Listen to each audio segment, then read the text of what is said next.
శివుడు అర్ధరాత్రి.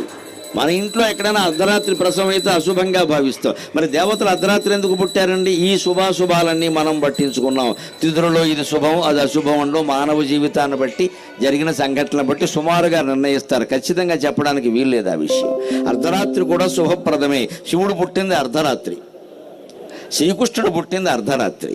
ఇంకా దేశంలో మహానుభావులు చాలామంది అర్ధరాత్రి. అంత దూరము పోనేయాల జనాభా 136 కోట్ల జనాభా కలిగిన భారతదేశానికి 75 ఏళ్ల క్రితం స్వాతంత్రం వచ్చింది కూడా అర్ధరాత్రి వచ్చింది. ఎప్పటికీ తెల్లారిందా లేదా అని అనుమానంగా ఉంది, అది వేరే విషయం అనుకోండి. ఇంకా చీకట్లోనే ఉన్నామా, తెల్లారిందా అని అనుమానంగా ఉంది, కానీ వచ్చింది మాత్రం అర్ధరాత్రి వచ్చింది. ఈ అర్ధరాత్రి లింగోద్భవం ఎందుకు అంటే కాలాన్ని సరిగ్గా సగం చెయ్యడం. శివుడు అంటే కాలస్వరూపం.